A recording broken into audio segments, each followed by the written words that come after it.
दोस्तों, हमें बचपन से एक चीज़ बहुत अच्छे सिखाया जाता है कि दूसरे का सम्मान करो, दूसरे का दिल कभी मत दुखाओ और ऐसा काम करो जिससे दूसरे को हमेशा प्रसन्नता मिले। ये बहुत अच्छी बात है और इससे हमारे समाज की नैतिकता साफ साफ झलकती है। हमें बेशक दूसरों की मदद करनी चाहिए, लेकिन इन सब चीज़ों में एक चीज़ और देखा जाता है कि दूसरे के सम्मान करने को, दूसरे की मदद करने को केवल हाँ से ही जोड़ दिया जाता है। मतलब ये मान लिया जाता है कि अगर दूसरे को कोई काम कहे, अगर वो हाँ बोल दिया तब तो ठीक है, तब तो मुझे इज्जत भी मिल रही है और उसके अंदर नैतिकता भी है। लेकिन जब कोई किसी को कुछ काम कहता है और उधर से हाँ की जगह पर जब ना में जवाब आता है तो लोग उसे अपने मान सम्मान से जोड़ लेते हैं। लोग इसमें अपना अपमान ढूंढने लग जाते हैं। लोगों को लगता है कि सामने वाला ना बोल के मेरा अपमान कर दिया। और दोस्तों, इसी टाइप का धर्म संकट हमारे सामने अक्सर आ जाता है जब कोई हमारे परिजन, हमारे मित्र या कोई हमारे रिश्तेदार या कोई हमारे भला चाहने वाले जब हमें कोई काम कहते हैं या जब हमसे कोई काम का रिक्वेस्ट करते हैं और हम उस काम करने की अवस्था में नहीं रहते, और जब अगर हम वो काम करेंगे तो उससे हमारा बहुत ज़्यादा नुकसान होगा, हम बहुत ज़्यादा क्षति उठाएंगे, उस धर्म संकट में हम ना कहने से डरते हैं। दोस्तों, मैं आपको इस चर्चा को आगे बढ़ाने से पहले आपको ये बात साफ कर दूं कि हम एक इंसान हैं, हमारी भी एक सीमा है, हमारी भी एक क्षमता है और हम उस सीमा से बाहर नहीं जा सकते। जब कोई हमारा भला चाहने वाला या कोई हमारे परिजन जब हमसे कोई चीज़ की रिक्वेस्ट करे और जब हमारी क्षमता न हो काम करने की, तो हमें उन्हें सम्मान पूर्वक ना बोलना चाहिए। देखिए, मैं यहाँ केवल ना बोलने की बात नहीं कर रहा हूँ, मैं सम्मान पूर्वक ना बोलने की बात कर रहा हूँ। हमारे समाज में कमी शुरू से ही रही है कि हमें हमेशा बताया जाता है कि हमें अपने से बड़ों का कहना मानना चाहिए, हमारे परिचितों का कहना मानना चाहिए। और इसमें बहुत बड़ी ताज्जुब की बात है कि हम उनका सम्मान करते हैं या नहीं, या हम उनका कहना मानते हैं या नहीं, इस बात का संबंध सीधे हाँ या ना से जोड़ दिया जाता है। और इसी धर्म संकट की वजह से कई लोग जो मजबूरी में फंसे रहते हैं, वो अपने सम्मानियों को ना नहीं कह पाते और हाँ हमेशा कर नहीं सकते, इसलिए वो अपने परिचितों से दूर भागने लग जाते हैं और उनसे बहाने करने लग जाते हैं और उन्हें झूठ बोलने लग जाते हैं।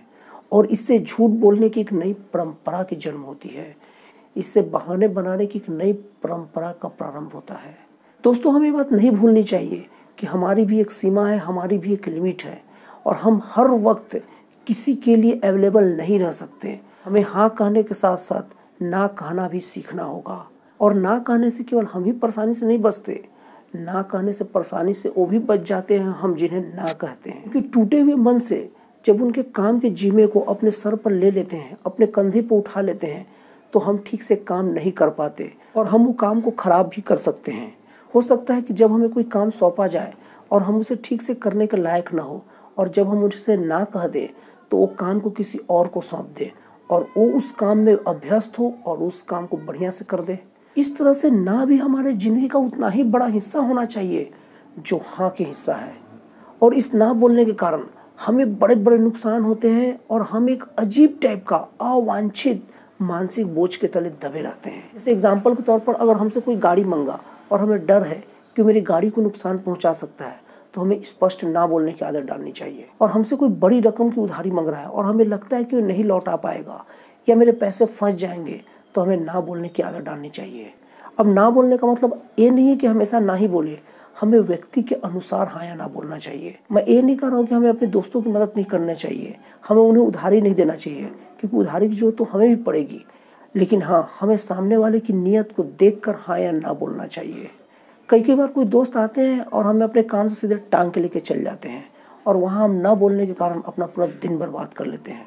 और यहाँ आपको बता दूँ कि ऐसे दोस्त जो आपसे बिना पूछे एकाएक सडनली उठा के आपको अपने काम से ले जाते हैं, वैसे दोस्त से आप हमेशा बचिए, क्योंकि ऐसे दोस्त को सबसे पहले आपके टाइम की कदर नहीं है, और जो आपके टाइम की कदर नहीं करता है, यकीन मानिए आपका कदर कभी नहीं करेगा। दोस्तों, ये देखने में तो बड़ी छोटी बात लगती है, लेकिन अगर आप इस पर अमल करेंगे तो इसका परिणाम बहुत बड़ा निकलेगा।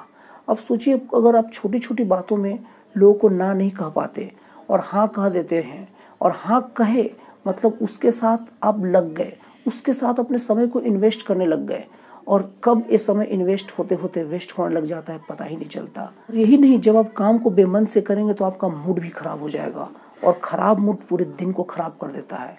और जब आपका समय खराब होगा तो आपका मूड खराब हो जाएगा, और जब मूड खराब होगा तो आपका पूरा दिन खराब हो जाएगा।